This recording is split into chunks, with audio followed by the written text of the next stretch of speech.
So I'm very excited for this list. I know you're super excited. So here's the thing. So I have not seen as many documentaries as you have. I really haven't seen that many either. Oh, really? Okay, well, I'm still sure. But as I was doing my research, which was late at night last night, I'm sure that there are a ton more. Because I was doing my list, and I'm like, I feel like I've seen more than what I put on my list. I feel like I've seen more. Yeah. So, but I couldn't think of anything. So maybe you'll say something where I'm like, oh, yeah, I remember that documentary, and I loved it, you know? Mm-hmm. Yeah. Because right now, I only have 4 on my list. I don't have a top 5. I have a top 4. You know? Oh, really? But I do have a lot of honorable mentions, but I don't feel like these honorable mentions are really... Dude, I have 10 honorable mentions. Let's see how many I have. I have 1, 2, 3, 4, 5, 6, 7. I got 7 honorable mentions. But I don't feel like I like them enough to actually put them on my list. The 4 I picked were like ones that actually spoke to me. Okay. So, but maybe you'll say one where I'm like, ooh, I'll put that as my number 5. Okay. You know? Shit. Mm-hmm. Interesting. So, I'm sorry to do this to you. I knew like going in that you haven't seen as many documentaries, but I wanted to talk about something that we haven't talked about yet. Yeah, let's do it. Yeah, I'm down. I didn't mind at all. So you say 3. What are your 3 honorable mentions? Because you got 10. I got this cool... It's kind of a documentary. It's called Power of 10. It's like the short documentary of zooming from the scope of the universe to a man's hand. If you want to feel small, there's like no way then quite literally being shown it in scale, because like it only takes a few times of like magnifying by 10 to get to that hand. Yeah. From the scale of the universe. Like shit. That's crazy. 13th is an eye-opening look at the prison system and the correlation with racial inequality. The stuff that was recorded decades back is so astonishing. It amazes me hundreds of people weren't thrown in jail for conspiracy. And then lastly, for the third one, Man on Wire. A daredevil sets his sights on tightrope walking across the World Trade Center. His progress to nailing the skill is nerve-wracking at small heights, let alone the World Trade Center. It's a miraculous look at how much we can accomplish, and acts as an engaging thriller when his team tries to get past security in the other tower. And after viewing this, maybe a cow can jump over them. Interesting. Yeah, I actually haven't seen it. I haven't seen those. I've heard of all those documentaries except for the first one. And I heard they're great, but I haven't. I just haven't watched it. Yeah. My first honorable mention is Free Solo. It's a good one, but I feel like it didn't hit me as hard. I know we talked about it on this podcast. It didn't hit me as hard as other people. You know, partly because I know it's terrible, but I know the outcome, so obviously that takes away the tension for me. Yeah. In a lot of scenarios, which is a terrible thing to say, but that's just the way I guess it works. You know, with your subconscious. You know. Yeah. And but still very good. I also found the main character, he's a little socially awkward, but he just says some things where I'm like, I kind of don't like you, man. Like, I know he's just, whatever. Like, he's probably a nice guy, so I don't know him, but it was kind of hard for me to get into the story, because I'm like, yeah, dude, you're kind of a jerk. Like, I don't think it's, like, intentional. I just, like, he has a lack of empathy, like, scientifically. Like a disorder, and they touch on that a little bit, and I wish they touched on that more. So... But overall, it's still very well filmed. One of the cinematography is astounding, and 100% honorable mention. Okay. So you want me to hit 3 more? Oh, I'm sorry. One more thing here. Okay. I'm going to mention here. A lot of my picks are very new because I sort of just kind of got into. So don't expect Man with the Movie Camera on here because I've never seen it. It's pretty old. Yeah. Don't expect the Apocalypse Now documentary because I haven't seen it, even though I really want to. I haven't seen that one either. Yeah, Hearts of Darkness. But no, you can go 1 because you said 3. You have 10, right? I have 7, so you said 3. One of them I'm not going to mention because I know you have it. Okay. For a fact. The War Game. This is a really cool one. Okay. It's a BBC special about a hypothetical nuclear attack. The stats and demonstration are so petrifying, it feels more like a horror movie. Damn. It's crazy. It's only 45 minutes long. You should totally watch it. I watched it on YouTube. Camera person. What's it called again? It's called The War Game. Okay. A Camera Person is a memoir of Kirsten Johnson's exploration of the world. It's a collage of some of the places she's been, including some of her favorite sites, or just emotional moments that she had with people she encountered. It's honest, tranquil, and amazing. Living vicariously through film for so long becomes something special when you see it through someone so accomplished and compassionate. And then also we got Senna, a look at the Formula One driver's life, success and misfortune. It almost felt like the filmmakers accidentally stumbled onto gold for this finale, with all the ethical questions that sparked from it. But as an emotional climax, it worked pretty nicely as well. Okay. How many honorable mentions do you have left? I have three more since I'm not going to bring up the one. Okay. So if you want to... Well, I got 1, 2, 3, 4, 5. Just start knocking them out, bro. Okay. Firefest, both of them. I'll just put them into one. Yeah. They're more than just about a failed music festival. It really is kind of putting a mirror up to our society, and especially our obsession with social media and influencer culture. It makes me not like the world we live in even more than when I already didn't like it, because that whole culture of people being influenced by people for no reason other than they're pretty online is ridiculous. And then people will just eat up anything that's sold to them on social media. Yeah, we talked about this one, didn't we? We did, yeah. The Wolfpack. Ooh, yeah. Yeah, that's a really good one. It's kind of about, how many? 4 brothers, right? Yep. Yeah, it's about 4 brothers who are basically under, how do I explain it? They're house arrest. They're sort of under house arrest. They're still from their parents. Yeah, their parents don't let them go outside, but it's not like a hostage situation. It's just like they just don't go outside, right? I mean, they want to go outside. They want to go outside. It kind of is a hostage situation. It kind of is a hostage situation, but as they get older, they want to know more about the real world. Yeah, so, and the only way that they can experience the real world is by watching a ton of movies, and they recreate the scenes and everything. But the reason I say it is because they're not, like, abused. They're well fed and they have a roof over their heads. But I guess you can kind of say, like, Child Protective Services would definitely be like, yeah, they're abused.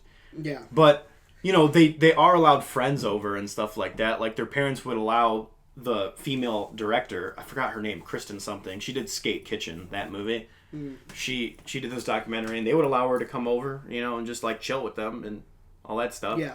So, you know. Yeah. Yeah, it's a very good movie. For sure. Mm-hmm. How many more did you say? Oh, right. Yeah, I'll ramble off another one. Keepers of Magic. This is on Hulu right now. If you're into cinematography, this is 100% the film for you. It's really good, and it really kind of explores the beauty of cinematography in movies. So if you want to be a filmmaker, such as myself, it's a really, really good documentary. However, there is one about cinematography that's better, which will come up later. Okay. And then I guess I'll just do one more. Mm-hmm. This film is not yet rated. This is another kind of movie-themed documentary, which are my favorite documentaries, if you can't tell. It's kind of an in-depth look at the MPAA and their policies and how they rate films. Half the film is kind of this weird, like guy who like hires a private investigator to kind of investigate people who are working for the MPAA and kind of trying to expose them, which is a little weird. Mm-hmm. So that section's a bit strange. But going into it and seeing the process of how they give a film rated R versus NC-17 is very interesting. Ironically, this film is NC-17. So, and it ends, and this is not really a spoiler, it ends with them sending the documentary they made to the MPAA. Really? Yeah, to get it rated. Oh, shit. Mm-hmm. Wow, that's cool. Which is like such a troll move, but... Yeah. Mm-hmm. That's a cool way to end it. Yeah. Right. If the movie's already made, how did he throw that in there? Never mind. Well, because the movie's finished before it gets a rating. That's why you see trailers, and at the very end it says this film is not yet rated. No, but the fact that they were able to put it in there, like, because it wasn't... They had to film that, but never mind. Oh, it was a joke. Oh, okay. No, I get you. Okay. Next up, I got I'm Not Your Negro. James Baldwin was one of the smartest men to ever live. He was wise, but was fixated on the subject of inequality in order to survive. Samuel L. Jackson reads text from Baldwin's unfinished novel that retraces history's violent acts and wrestles the demons in his head that says his fellow American is evil. It's so convincing and haunting that I believe is every word. Damn. How many more do you have? I got 2 more. 2 more? Okay, I have 2 more too, so if you want to go. Beyond the Curve. We just talked about this. It's a hilarious documentary about flat earthers and trying they're trying to rationalize and stuff, and it is a little eye-opening at some parts where you're like, oh my gosh, these people are so delusional. Mm-hmm. But at the same time, it's just a fun watch because you just can't help but smile and laugh, and you're just like, oh my god, these people are crazy. But it's fascinating at the same time, and like we said, it kind of tries to be unbiased, but the filmmakers are a little biased. You can tell. Yeah. Yeah. Sometimes that happens, man. Mm-hmm. My next one is a film one because I haven't had enough of those yet. Yeah. It's a personal favorite. Great directors. It has Bertolucci, Lynch, Linklater, Frears, Haynes, and more make up this documentary of inside stories during production and discovering the root of creativity. A personal favorite among conversations with filmmakers, especially since they chose such like out there ones. Yeah, I've never even heard of that. That's where I heard about the story from how he got to work on Elephant Man. David Lynch when Mel Brooks saw Eraserhead. Yeah. I told you that story. Oh, nice. You're a madman. Oh, great! I've seen this poster before. Yeah. I don't know if I've seen this. I might have seen Netflix. this. I watched it in 2013. I might have seen this years ago. There's a lot of films where I watch and I don't remember anything from. I'll be real. Interesting. Yeah, that's cool. My last one, strange one. It's a video game documentary. The King of Kong, A Fistful of Quarters. Oh, okay. This is a really good, documentary about kind of trying this guy.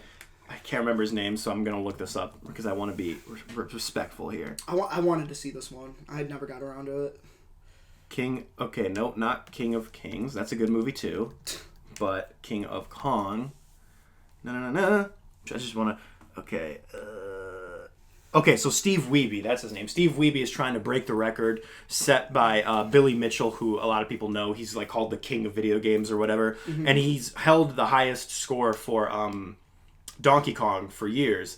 And it kind of goes into the weird world of video game records and how it's super competitive and there are a lot of people who cheat and stuff like that, and that it kind of goes into the backstory of Billy Mitchell and it kind of questions his authenticity of this record that he's held for so many years. Mm-hmm. And I won't spoil it if Steve Wiebe breaks it or not, but the point is there's a lot of questioning with Billy Mitchell and how if this is a legitimate score, because the scoring system back then when he was like a kid or like in his 20s or whatever was very different. You know, you didn't require as much proof. And you could fake things a lot easier back then than you can now, it's very interesting. And Billy Mitchell very much is played as like the villain. The documentary very much paints him as a villain, but a lot of that is not even the documentarian's fault, because Billy Mitchell's kind of an a-hole. Like he's kind of an a-hole. If you know anything about him, you know that already. Mm-hmm. But like his own personality comes out, and you're just like, dude, you're kind of a dick, kind of a jerk. And again, I don't know the guy, but anyone who still has that hair when they're like in their 40s, 50s, however old he is, I think, that needs to stop. You'll never see me having this hair. Tyler, T-Kettle. Oh, let me take a look at this. Oh, okay, you haven't seen Billy Mitchell? Oh yeah, no, I definitely see. His face kind of looks like Peter Dinklage to me. Yeah, but. Tyler, T-Kettle, as a friend, I want you to do something for me, okay? Never do that. If I am in my 50s and I have hair like this, 40s even, and I have like hair like this, tell me to shave it. Dude, his hair kind of looks like Nick Cave. Nick Cave? Yeah, you know Nick Cave? Nick Cave. Hold on, let me look that up. Nick Cave. Or maybe I'm... Oh, a little bit, except Nick Cave's looks better. I don't mean to shit on Billy Mitchell. I don't know the guy, but... Yeah, you just know him as the villain in this movie, this documentary. Yeah, pretty much. And also, the regular show parodied him, and then he sued the regular show. Oh, come on, dude. I think he lost that suit, though. Oh. So, yeah. That's uncool. Dude, yeah, video games are crazy, man. Yeah. Especially, like, all these people that do, like, games done quick. Yeah. The speed runs. Yeah. The fact that they know, like, everything about the game and, like, if you roll at this certain time and push pause simultaneously, you'll end up at the final boss. It's like, these cheats, man, are insane. I watched a Crash one where a guy completed the first Crash game in, like, 45 minutes, and it was insane. I did it. I tried to do it just alone, and I got hour and 45 minutes. Really? Yeah. So I beat the whole game in an hour and 45 minutes. That's still really not that bad for a mortal man. Yeah. Some of these people are immortal. Yeah, for real. All right, so going on to our list, huh? Let's. Wait, I got the one more. Oh, you got one more? But I really don't need to talk about it that much because I've talked about it before, and that's F for Fake. Yeah, I knew that was going to be the on reason there. it is because like part of it really isn't. It's fiction, and that part is kind of the reason that makes it so special. Yeah. Not the documentary part, but I do like the documentary part too. Yeah. So, yes, onto the list. This is interesting. So you don't have a 4, so you want me to just hit 5? Yeah. Hit me with a 5. Number 5. I talked about this on the first episode we ever did. Stop Making Sense. It's a Talking Heads live performance, and it starts with a man, a guitar, and a boombox. And it ends with his posse, their instruments, a light show, and a ton of background set pieces. It's basically this morphing soundstage. I'm so sorry. What's so funny? Can I just interrupt you for a second? Okay, what's up? What do we got? So I got a text from my friend Nick, and he sent me a screenshot of a text he got. Uh-huh. Okay, he's actually calling me right now. Alright, hold on. Okay, this is what he got. He got that.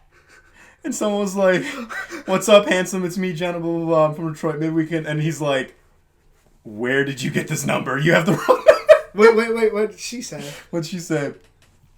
"Oh, wow, this is pretty embarrassing. Oh, sorry for the pic, love. LOL. I've been talking to someone I met on Bumble a little while back from Roseville. LOL. I guess I messaged the wrong number." You definitely have the wrong number. Like, Use protection. Oh, my God. Okay, wow. That's... What happened? Why does this always happen, like, while we're, like... I know. Going? I know. I'm surprised Mitch didn't call. I know, right? Oh, my gosh. Oh, you guys are doing it the same time as last week? Oh, I'm sorry to call. Oh, right? Oh, my God. It's a good fucking documentary, though. That's the whole point. And now they're one of my favorite bands. I listen to them all the time. Yeah. For sure. So should you just go one more then? No, you can go because I'll be on 4 too. So if you want. Okay, yeah. My number 4 is Side by Side. This is the documentary about cinematography that edged The Keepers of Magic out of the top 4 for me. It's narrated and kind of hosted by Keanu Reeves, and it's a very interesting look at film versus digital. And the conversation has kind of evolved since this movie came out, because I think this movie was like 2011, 2012. So digital technology has even, has progressed in a lot of ways since then, like crazy. And but it's really interesting to see people's perspective. Like, you see people who are diehard film people, like Christopher Nolan, but then you see people like George Lucas and Robert Rodriguez, who are diehard digital guys, and you can see there's cool points for both. And one of the things that really stands out to me is the perspective of this one guy. I think he was a cinematographer for 47 Ronin, and he said he likes the digital technology. Like he said, it's fine. What he's nervous about is how this is going to balloon into something where everyone is going to have a camera and everyone's going to know how to edit, and now all of a sudden the hard work that you put into a film is going to be harder to see because now it's just in a sea of oversaturated digital content. And that's exactly what happened, dude. That's 100% what went down, because now everyone knows how to work a camera and everyone has Final Cut Pro. Yeah, but I still think it's easy to see where talent lies. But it's like, if you have one golden nugget, they say there's 2 perspectives. It's like, if you have a pile of shit, it's like, it's easier to see the peanut, right? Okay. But then all of a sudden, if you fill up this entire room full of shit, and then you have a peanut this big, it's going to be a lot harder to find that peanut. You know what I mean? Yeah. It's kind of like trying to find a needle in a haystack at that point. So at that point in time, 2011, it was like the pile of shit was only this big, and the peanut was that big, so it was a lot easier to find that quality content. Now, now the shit's as big as this room, so now finding that peanut is very hard. Yeah. It's very difficult to get noticed now. So I like that shit and peanut analogy, by the way. Okay. Yeah. So. I was digging it. Yeah. I mean, you could have just said needle in a haystack. There's more hay now, and the needle's still in there. I don't know. The hay is all over the room. I don't know. Anyway, For sure. So that's your number 4. I still haven't seen it. Oh, you haven't seen it? Yeah. It's really, really good, dude. You should watch it. It was on Netflix for a while, and again... Now you and Nick are chatting it up right now? Yeah, just a little bit. Alright, well then I'll just get on to my next one. This is a two-part one. I mean, you got two movies that go hand in hand. The Act of Killing and Look of Silence. Again, I talked about this one on the first episode. Yeah. I was going through a big, I was binging, documentaries. Okay. But I did see The Act of Killing, back when I was in Florida, and then Look of Silence I saw pretty recently. Yeah, so they need to be viewed together. You have to watch them together. Act of Killing follows a mass murderer that parties like a rock star. He is hailed as a hero by the world around him, and he celebrates the glory created by corruption and propaganda. The two filmmakers never butt into his affairs throughout the whole film. The Look of Silence follows a family that suffered from the genocide. One of the survivors approaches many people about the death of his brother with no one confessing, no one to take responsibility for their actions. It's a duo of films, painful to view but essential nonetheless. A daughter hearing her father talk about the body parts he ate because he was told it would cleanse the guilt is just one of the reasons I'll never watch it again. Yeah, I remember you said it was very difficult. Yeah, it is. But you should watch it. For sure. That's all right. Well, my number 3 is another 2011 documentary called Undefeated. You ever heard of this? No, I don't know. It's a sports documentary about a football team that's kind of from Memphis. They're from Memphis, and it's kind of chronicles Bill Courtney, who's the coach of this team, and this is a very how do I say this, run down community. Okay. The school is not great. It's sort of like Detroit. So this area of Memphis is kind of like the bad part of Memphis, and it does seem a little cliche, the whole sports documentary thing, but it works, and it really chronicles how this guy is trying to make this team, and not just the team, but work with these players and make them better men. Because obviously these kids, most of them who are African American, they're not getting the support that they need at their own home. Mm-hmm. So this guy has to kind of become like a father figure to all these kids, and yeah. Now, does he think that if he helps build this team up, that it's going to help the community in any way? Yeah. Here, I'll just read the little synopsis here, just because Wikipedia is better at saying it. The film documents the struggles of a high school football team, the Manassas Tigers of Memphis, as they attempt to win a season after years of losses. The team is turned around by coach Bill Courtney, who helps form a group of young men into an academic and athletic team. So it's kind of it is very touching, and I remember it really does pull at your heartstrings. There is some very familiar territory because it is a sports documentary, but it is very effective. Mm-hmm. So. Gotcha. Saw this a couple of years ago. It sounds very inspirational. That's right. Crack my back. There we go. And crack. 3. This is cheating, and I don't care. Okay. My number 3 is Making a Murderer.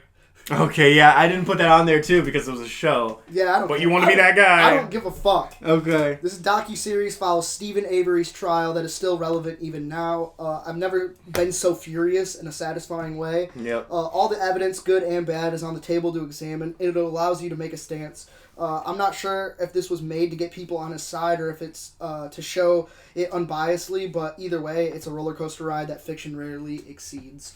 All right, well, if you're going to do that, then I'm... There you go, you got your number 5. I got my number 5, Making a Murderer. And the reason it's number 5 is because it's a series and it's not a movie. That's fine. My number 2 is They Shall Not Grow Old. Okay. Peter Jackson's documentary about World War I, where he took old footage from World War I, colorized it, dubbed it, added sound effects, did a bunch of stuff to it, and it's kind of like a 2-part documentary because the way we saw it was we saw the actual documentary and then the making of that documentary, which I found awesome. Yeah, the making of part I thought was really good, and the documentary itself was really good. Having it together just amplifies it for me, and it was really, really interesting. And this film is a totally unbiased look at who was right, who was wrong. It was just... It even says in the making of portion that Peter Jackson really tried to refrain from using any propaganda, anti-German propaganda. He just wanted to show the war for what it was, and he succeeded. And I thought it was a really, really good documentary. Yeah. For sure. Whoa. That was your number 2. Well, I know what your number 1 is. Yeah. So there's that. And for my number 2, it would normally be Man with a Movie Camera, but since I talked about it last week, I'm not doing that. Okay. So it's gonna be Dear Zachary, which is a personal favorite of mine. Do you know anything about this one? Don't look it up. I'm not looking it up. You have to watch this though, because let me. It sounds familiar. I will say that this documentary was initially made as a tribute to Andrew Bagby and the friendship he had with the documentarian of this film. So many shifts in the narrative occurred while making it that the purpose of it changed throughout the film. While it was covering Bagby, he was murdered by his girlfriend. Part of it then tackles the bogus justice system that allowed her to avoid prison. A lot of tragedy spawned from it that rarely gets... why did I put that twice in a film? Or why did I put that twice in here? If you want a story of empathy and to have a good cry, this is the movie. Just don't look anything up, dude. You have to watch this. Okay. I watched it in English class my senior year, and then I watched it with my mom and my brother afterwards. My mom sobbed uncontrollably, and you know what she says to me afterwards? This is why you never marry a bitch. Like, oh my god. That's what her advice came from that. She was, oh my god. Damn. I fucked her up. Damn. My brother really liked it too. Damn. All right, so is my number 1 time? It is. My number 1 is Super Size Me. That's Haha, just kidding. Just kidding. Fuck that movie. It is Won't You Be My Neighbor. And it's an honorable mention for me. Yeah, I knew it. Yeah, of course. I almost want to go in on Super Size Me now because that documentary, by the way, is totally full of shit. There are actually articles upon articles basically disproving everything he's done. You know, and all of his results were fabricated. Okay. And that there are people who have tried to replicate the results. Nobody could replicate his results. Really? Yeah, nobody. And there are actually other people who did the same thing and actually lost weight. So he's trying to paint okay, I'm not even going to get into it because and that's not even the worst documentary ever, which I'm not even going to talk about because it's Bill Maher's Bill Maher's documentary Religulous or whatever. Worst documentary ever. Stay tuned for the top 5 worst documentaries. Religulous is number 1, even though I haven't seen it, but I've seen why it's wrong in so many levels. But I'm not going to talk about those because I'm going against what Mr. Rogers would want, which is nothing but happiness, which is nothing but kindness, and that's what this movie shows. It shows how kind Mr. Rogers was, and it shows just how much of an impact he had on the world, even if you might not have known it. And it shows that we need someone like this nowadays, and that it kind of showed the turning of the tide, man. The more the world has gone on, the more it's gone to shit. You know, ever since I don't know, a certain point in time, I guess you could say. Mm-hmm. And Mr. Rogers was part of a time that was much more innocent, and we need some of that innocence back. And it shows how that the world is just starving for another Mr. Rogers, you know? Yeah. And that the world is actually kind of clamoring for another Mr. Rogers to the point of being a little bit absurd, you know? Keanu Reeves is a nice guy, but I think people are starting to deify this dude. Okay, he's a nice guy, but he ain't, whatever. You know? Have you seen that? How people are saying he's the nicest guy to ever live or whatever nowadays? Well, where's that coming from? Just it's everywhere online. You know, there's articles upon articles about people saying he's a very nice guy, but people are he doesn't own a mansion. He's one of us. Jake says he's the only rich person that he cares about. Well, that's the thing is people are he doesn't own a mansion. He's one of us. I'm you're right. He doesn't own a mansion. He owns a ranch home that's worth $4.5 million. It's okay, dude. A chill. You know what I mean? Yeah, that's a lot of money. But he rides the subway. You think he rides the subway every day? The dude has a collection of 30 vintage motorcycles. Whoa, bro. It's I love Keanu Reeves, and he is a nice guy from, whatever. But I think it's more of he's a normal guy, and people are kind of just exacerbating it. Yeah. They're elevating it to this crazy level, which is what the internet does. But anyway, Mr. Rogers is that guy. He is that nice, very kind, very soft-spoken kind of dude who would have he had a very rudimentary show, but it's still connected with so many kids, with so many people, especially kids. So It's a great documentary. It is a great documentary. I think it's the first documentary I actually saw in theaters, by the way. And it was fan-freaking-tastic. Yeah. And I cried. We were both there. We didn't intend to be. Yeah. You were with your friends, and I was with my friends. Yeah, and then we came out, and Nico was crying. I was. It was beautiful. Yes, it was amazing. I also really enjoyed that one. You ready for my number one? Do you know what it is? Because I've definitely talked about it. What's the first letter? D. D. Actually, you probably won't know the name of it, but you probably will be like, "Oh yeah, that one." It's Dawson City Frozen Time. Oh yeah, that's yeah. So it is. It's something special. I have felt emotional during documentaries, but not to this extent. Dawson City is a place that once filled its streets with thousands of people looking to find their fortune in its potential gold mines. Slowly over the years, people started to flock elsewhere. It's a city that resides sort of in the middle of nowhere, and with its mountain ridges, it makes it very difficult for people to leave. After the 1920s, Dawson City stood still, frozen in time. In 1978, 533 silent film reels were found, buried where a hockey ring used to be. Dawson City never found a resurgence of popularity, but the locals and Bill Morrison, the documentarian, would celebrate their rich history through these film reels. Combined with still shots and emotional sound and the silent film reels discovered, Dawson City Frozen Time delves into a forgotten place. Alex Summers musters up arguably the most effective soundtrack I've ever heard, which it was my number one. Yep. Working with Sigaros, that should be no surprise.